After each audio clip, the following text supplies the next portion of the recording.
panel 2 of 3 today, which is going to be public versus private cloud. The debate continues. So my name is Kobe Phillips, and I will be helping lead the conversation. With us, we have Paul Croteau from Rackspace. We have Boo Verdi from Flexential. So far, so good. And number 3,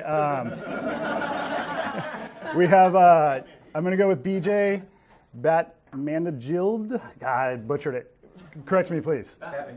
Batman-Gillage. See, it sounds so much better if I just get a little lead in. So thank you guys all for joining us. So I would say that a public cloud is, the lowest common denominator for a public cloud in my perspective is a VM.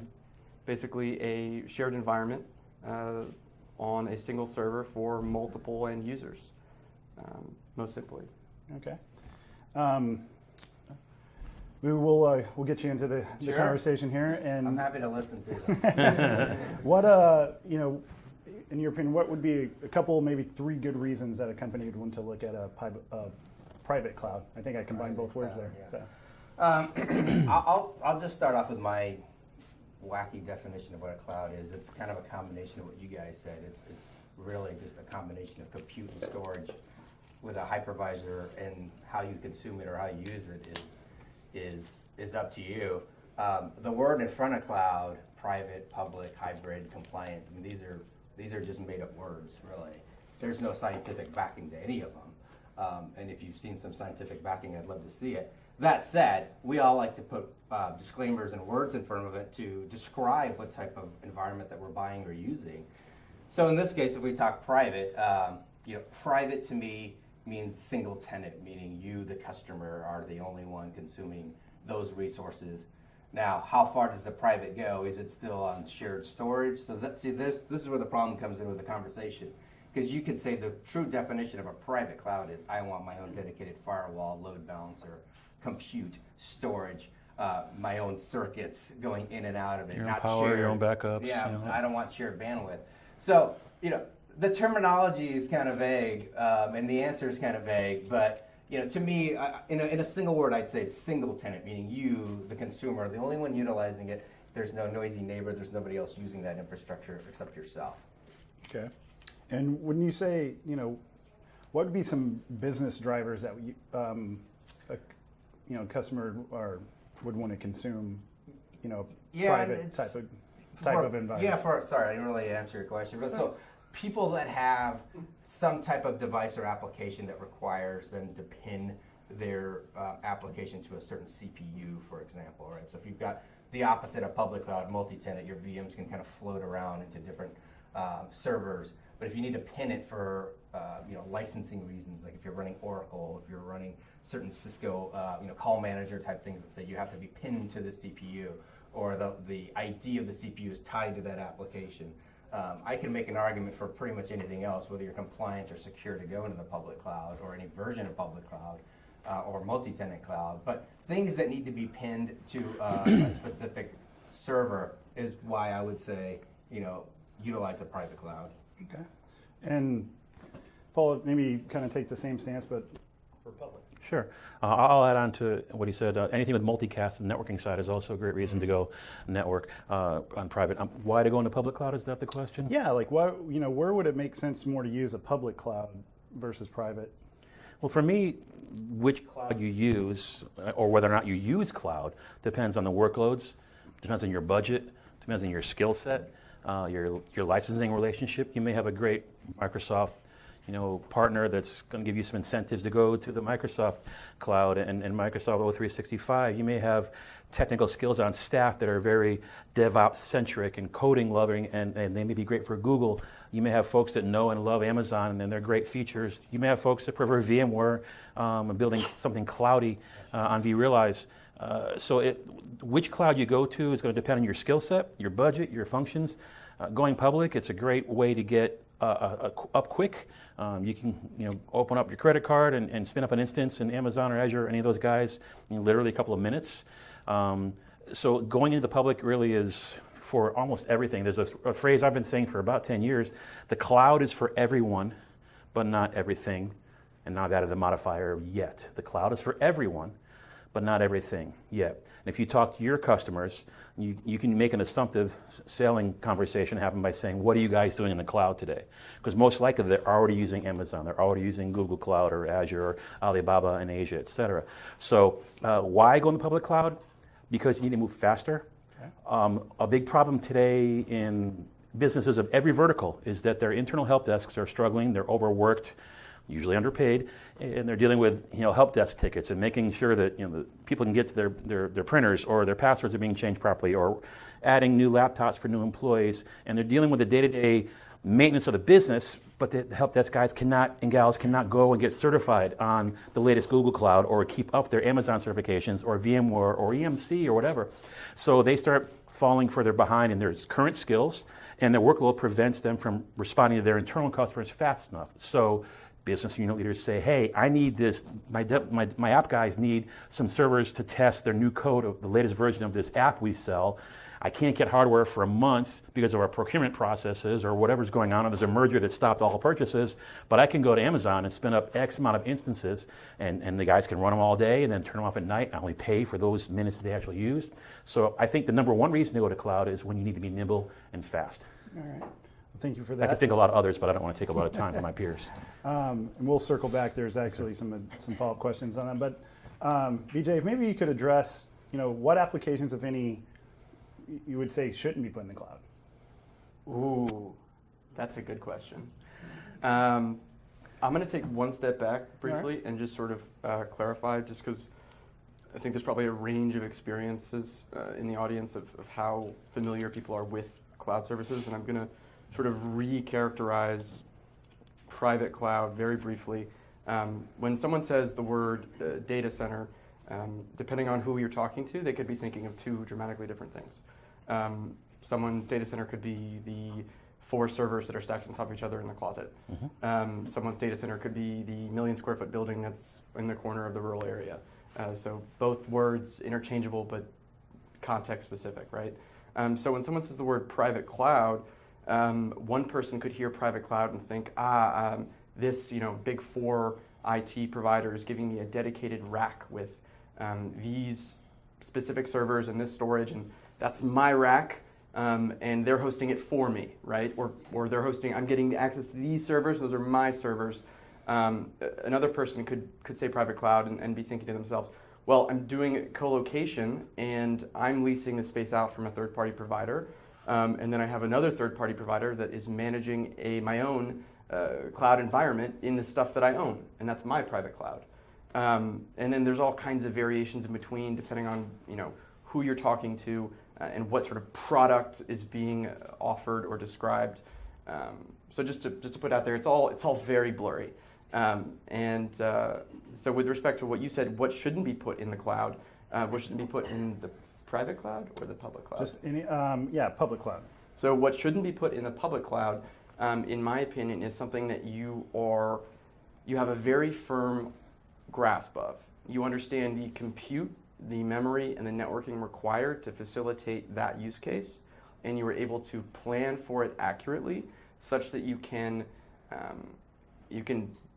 have a far more cost-effective solution by deploying in a co-location environment, or via some kind of fixed private cloud solution. So when I say that specifically, there are a lot of use cases online where people do the math on how much will it cost me to have this Xeon processor, 2 gigs of RAM, 100 megabytes of network, and the averages end up being like $6,000 to $10,000 a month. And if you pan that out over 3 years of use, then it's maybe $350,000. If you put the upfront capital and you spend 65, 70 grand on your initial infrastructure, buy your own servers, lease some co-location facility, you're putting upfront more capital. You're spending maybe $3,500 to $5,000 a month. Longer term, it's a more cost-effective solution, but that's only if you're planning for the use case in advance. You know that growth is going to be a certain way. So it's, I think, very much a commercial element. So I think what I'm gathering is this is a conversation that requires a lot of thought. Absolutely. A lot of due diligence. I know, Paul, I believe all three of your guys' companies, but you in particular have tools that will help do an environment assessment. Is that correct? Yeah. So one of the things I love about Rackspace is our consultative sales process, where we talk to customers. The last thing I want to see is a rep say, "Here's the bill of materials. Give me a quote." No. Win fast, lose faster. That means when you're a salesperson, and I've been an enterprise bag carrying rep before, you want to talk to people and work with people that are qualified leads. Your managers all beat you over the head about that. So if someone brings me a bomb and says, "Give me a quote," or gives me another quote and says, "Copy this," I'm going to say no. I'm going to talk to them. I'm going to want to know why. What's the context? I've got to know the context. What are you solving for? Why do you think this is the right solution? You may not be aware of the changes in technology. Shoot, Amazon releases dozens, if not hundreds, of new features every month or quarter. So you may not know that you can now do this in the cloud easily. You may not know that this is a security concern and you should do it private. So I'll look at what you've got, but I'll say, no, let's talk about what's justifying, what's the compelling reason here, why we're going this particular route. And I've completely forgot the question you asked at the beginning of that. Some of the tools that you can The utilize, tools? I believe, Yeah, like talking a cloud about checker. Yeah, so there's lots of tools we can run. I mean, when I talk to customers and they want to go data center defrag, they want to take their 3 or 4 facilities and shrink them down and consolidate and take their physical boxes and shrink them down to virtual, or take all that and put it in the cloud. You got to find what they're running. How many boxes have you got? What's the CPU memory? What's the storage? What are the apps, the operating systems, all these fun things. And so we're going to talk to our customers about that and find out what they're running. And then we're going to ask why they did it that way, ask what they want to do. So we're talking really business outcomes before we talk about technology outcomes. Then based on what they're doing and what they want to do, with our portfolio, we're not going to steer towards one particular cloud because we support all the big clouds. So we're going to find out where it makes the most sense, if cloud makes sense, or a hybrid between dedicated and cloud. So we have tons of tools, from cloud assessment to physical inventorying tools. We have a professional services team that can come do big, deep engagements, but it's learning about their business and what's going on before we even talk about technology. Yes, we will help. Fantastic. Long, fast answer. Sold. So, Boo, if you could, so we've done all that. We've had the assessment. We've got a game plan, and now it's time to actually build a plan for migration. Can you kind of give some pointers or some thoughts on the best ways to approach that from a customer standpoint? Yeah, I mean there's a lot of heavy lifting that goes on when you're migrating from on-prem in colo to somebody else's cloud in colo, maybe somebody else's hypervisor. So I would recommend having a really good project management team on staff, or outsourced or whatever, because lifting and shifting applications from one place to another is a complete downtime and disruptor to your customers. And I always say the biggest thing you should be doing, whether it's in IT or as your business, should be focused on your customer and the customer experience. That's always number one. If you start losing customers, they will go so easily to your competitor, it's not funny, right? Your competitors are doing so many things innovative-wise, creative-wise, to win your customers, and they're going to leave as soon as you have any kind of downtime or outage.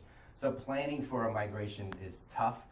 It involves a lot of team members. It involves a lot of stakeholders. At the highest level, you've got to get like a governance team on top to be ready for this migration. And the tools, there's a lot of tools out there to help with migrations. There's a lot of tools out there to assess which cloud I should go and do. I mean, we use a lot of these tools. So here's my inventory.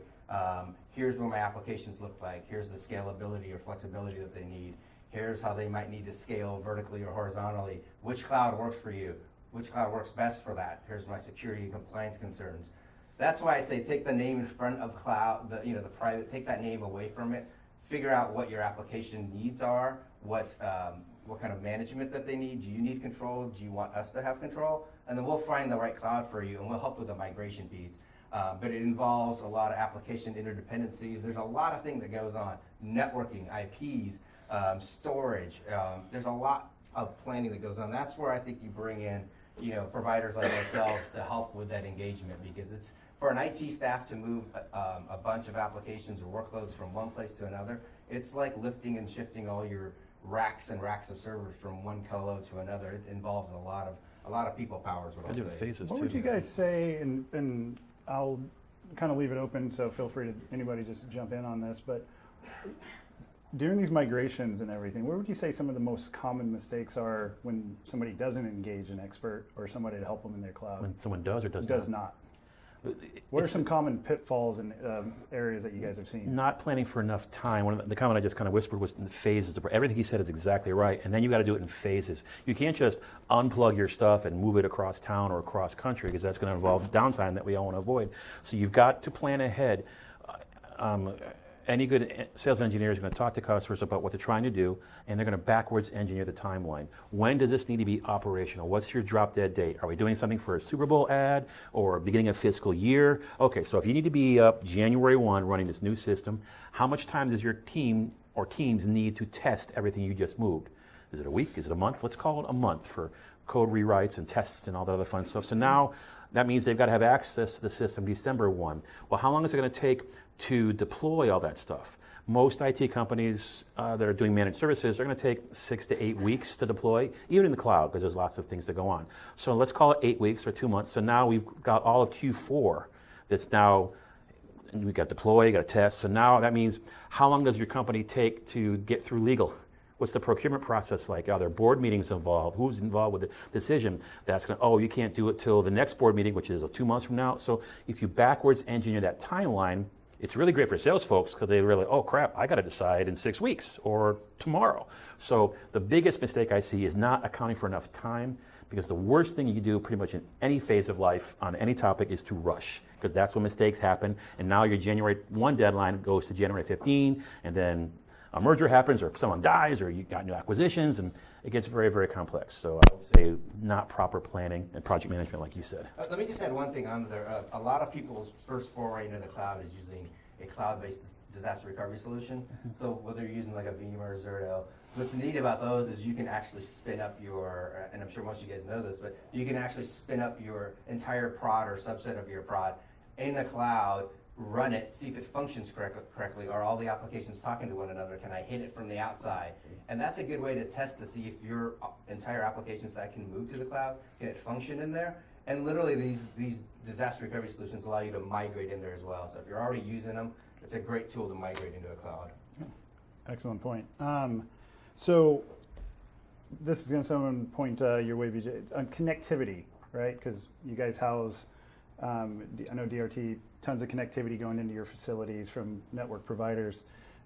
Is there a particular type of network connectivity that you would recommend in accessing cloud? It would be an express route, direct connect, VPN. Is it going to vary? Smoke signals? So I've heard many horror stories about networking to and from cloud environments, mostly centered around egress, so pulling data out of the environment. And I think that, I mean, that's a massively loaded question, because there are so many like security ramifications, bandwidth ramifications.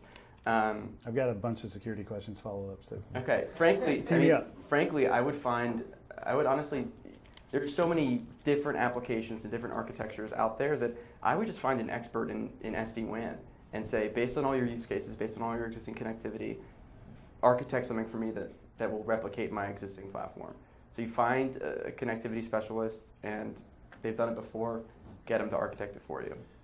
And to kind of speak on that, that's one of the key areas that the Matrix team has phenomenal experience in, is the connectivity side. So I would say, and not a question, more of a comment, sorry guys, is getting a network in place to support your applications in cloud environment is going to be crucial to the success of your cloud or any type of environment. So that's definitely great advice. Make sure you bring in the right expert. To add to that, so one of the things to include in that migration is circuit migration. You know, to carrier contracts, when do those end? Can you change the endpoints of the circuits that you have today? Are you looking at new circuits?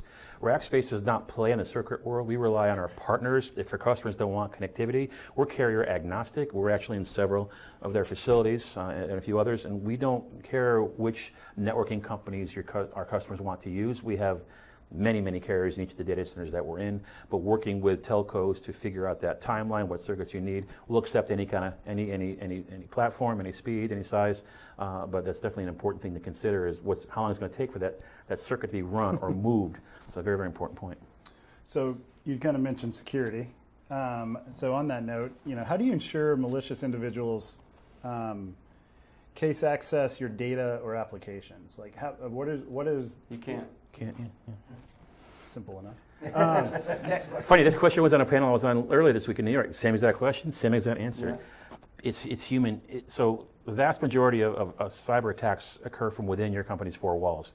The last Forrester thing I saw is like 80 or 85% of all security compromises and breaches are due to human error or bad configuration. You didn't patch the firewall, the operating system, social engineering, phishing, things like that. So all you can do is have proper security policies in place. PCI compliance has a list of over 200 things you've got to do. Some the provider does, some you do, some are joint effort.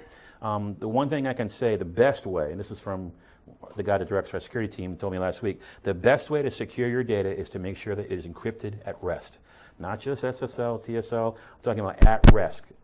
If you can secure that data, encrypt it at the disk array or on the servers, that's the best way the bad guys cannot get to it. It is baffling how many people do not encrypt Yeah. their traffic or just their data at rest. I mean, it's wild. And social engineering is the worst. I mean, why did John Podesta's email get hacked? Because he got an email that said, this is Google, you need to click on this to change your password. He checked with his IT guy, and the IT guy meant to say, do not click, but he forgot the word not in his email. So he told a government official, go ahead. So it was a multi-layered attack, but it was a stupid mistake. My mom, should I open this email? No, Mom, don't click. You're not getting $1 million from a prince somewhere, okay?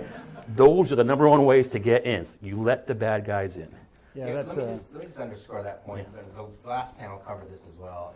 It's always the human element that ends up causing, a breach or data loss. And so if you don't have a good security and awareness program within your company, most people can't afford a CISO because they're very expensive and there's like negative unemployment for a CISO. But they are the ones that can help implement these types of things. And if you can't, there are companies out there that will do CISO as a service or fractional CISO as a service, and that they are the ones that will implement the policies, that will do the social engineering and the phishing scams for you on behalf of your company, and really just train everyone. Absolutely, and also know that the shared responsibility model, who owns what task. A lot of times folks will outsource thinking they're getting all this cool security, but if they fail to enforce strong password policies within their own company, if they don't do that, you can go to any company and deploy all your stuff, but if you're using 1, 2, 3, 4 as your PIN or something, whose fault? That's not the provider's fault, that's the company. So you have to have a very strong policy in place. Well, we're coming up on time, and so I wanted to kind of close with and allow the audience to ask any questions if you guys had any out there for our panelists. If not, I'll kill time for 2 minutes with some jokes. So totally up to you. Please ask questions. Yeah. So something that I still haven't found a lot of Pardon me? information on is, so you have the two options of a private cloud and a Spam. public cloud. But is there data to back up the true risk or like a range of risks that you're really taking on by going on a public versus a private? Like, is there quantifiable data available to say, is this really an investment I'm willing to make based on this amount of risk I'm either willing to absorb or not absorb? What I've seen in recent research is that C-level executives have greatly increased their trust in public cloud. 2 or 3 years ago, it wasn't nearly great. And I'm going to try to find a source on this. If y'all will email me, I'll try to find that. Because I thought it was very, very telling. There's something like 75-80% of C-levels are confident in the use of public cloud. Because when you look at the public cloud providers, AWS, Google, Azure, Alibaba, the concept of firewall goes away. And as a network person, it's frustrating. What do you mean there's no firewalls? All the rules that you would apply on a firewall, you're applying within that virtual private cloud instance. So you define inbound and outbound rules based on role, on IP address, et cetera. So all those firewall rules are done within the cloud now. There's no network device. The cloud is very, very secure. It comes down to, again, assigning responsibilities, groups and users and ACLs and all that fun stuff. I know of no data that says that the cloud is not a secure place to go. It's truly cultural. Some folks say, I don't trust it, I don't like it, because if you think about it, lots of C-levels that we hope to engage with as salespeople, they've been C-levels for a while, and they were VPs or senior VPs, and then, so the last time they've touched technology, 10 years ago or longer, so they can, and they, just by the role of their job function, they can't be aware of all the cool stuff that SEs like to talk about every day. So they have to go with what their peers are saying, they don't know, and what they do know, I know physical gears, I know firewalls, I know storage arrays, et cetera, and they're just leery because they don't know. So they're going to be leery, but as they get more and more exposure and their peers talk about it, they get more and more comfortable with it. So I think, no, it's really more cultural than data-backed. Did I answer your question? Because it's like, because hearing both of those things, I'm like, sure, like I used to work at a software company no customers, even 400 Fortune companies are like, I don't care that I'm on a shared server, and we never had breaches for 20 years, Right. over, and now still counting. And so it makes me very curious as like we're making a decision of a private or public cloud. Does it really make a difference? Like, what's the risk you're taking on, or what are you really? Are you talking more about like data resiliency for like if? Yeah. So what is? Yeah. So you take on more risk when you choose public, but how much risk? Well, I mean, Right, I would that's- disagree with that. I Yeah. mean, I would say it's I agree with him. a lot of this is based off of what your business is choosing to decide on how important that data is. Yeah. So if this data is company data or this is customer profile data, then you guys use it to market or you use it to sell stuff, then that's important data to you. So this important data, how do you want to architect your applications into multi-sites? Maybe you're doing backups on a more regular basis. You've got a full disaster recovery solution. And so, I was in IT for a long time, and a lot of times they'd be like, okay, well, this application can't go down. Well, give me the funding to make sure that this application is architected in an HA fashion. I've got full redundant backups, and I've got a DR site that if I need to go to it. So it's all, it revolves around the business and how important that data is. You can put X amount of dollars into anything and keep it like 2 active sites going. That's right. If the business feels it's important enough. I mean, the cloud is incredibly secure, just like your home is secure. How many locks and doors, how many fences do you have, et cetera. Think about this, Salesforce.com. Companies, if they lost their Salesforce data, their customer database, their product, they go nuts. Salesforce is entirely run in the cloud. Netflix is entirely run in the cloud. So it's incredibly secure if properly configured. There's a lot of cloud peer pressure out there for business unit leaders and decision makers. And so the best thing we can do as partners and IT providers is educate them on what's out there, ask them their questions, ask them what's valuable, their concerns about risk, ask if they know their cost of downtime. Because DR is incredibly important, but you can't just deploy DR. You have to configure for it. You have to make your applications aware. How do you fail over? How do you fail back? RTO, RPO, we talk about that all day.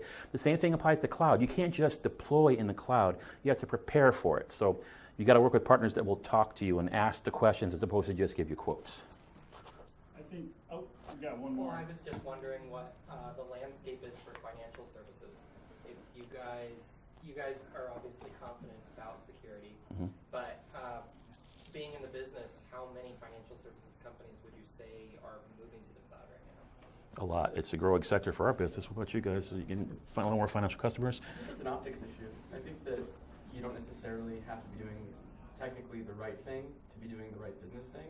So as a financial services company, if you proclaim that all of your IT infrastructure is on a private cloud, and then all these folks that want to invest with you think to themselves, I'm hearing all this stuff about Spectre and Meltdown, and well, there's Foreshadow, right? And we don't know what we don't know. There's any number of zero-day exploits out there. What I'm really asking is how do you combat that kind of, like, that cultural fear of the cloud? Because obviously if you know what you're talking about, you know it's secure. But how do you convince the C-level people if you're counting on their peers telling them, and you know that in the financial services industry, their peers are not going to be You don't. all the time? I don't think you do. I think you just do what gives you the best optics to make sure that your business is reflected the way it wants to be reflected for that industry. Unfortunately. I'll counter a little bit on that. I'll counter and say that you provide access to tools. How you're breached depends on the attack vector. Is it by people? Is it by physical? Is it by network? Is it by app? Is it by email? So you've got things you can put in place to block traffic, firewalls, and web application firewalls. And you've got things you can do once the data gets through, are the bits and bytes acting properly. If something malicious happens, are you watching your logs? And if something happens to the code, have files been modified? And if something's going on, does your vendor have permission to stop it, or do they have to call you and say, hey, I'm just a monitor, I'm not an actual security device? You all know that commercial. So if you surround your environment with the proper tools, like you build your fort in Age of Empires, and you have all the cannons, all the walls, the more tools, the better. And if you can show this decision maker in the financial world, you're an Age of Empires player. So if you show the decision makers, here are the many, many tools that we can deploy to prevent and then combat when attacked. And here are the very smart security people with all these fantastic background checks that we go and use and attack when something goes wrong, and you give us permission to do so, we can make sure that your environment is very, very secure. So the best way to combat lack of knowledge is with knowledge. Yeah, I would just say awareness, education. Bingo. That's the short answer.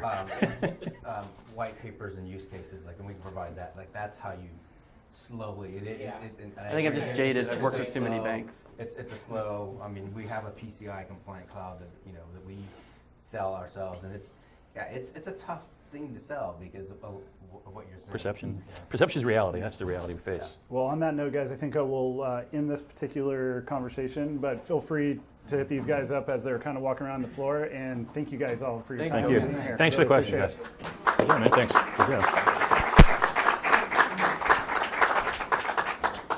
And I don't know how many panels drop an Age of Empire.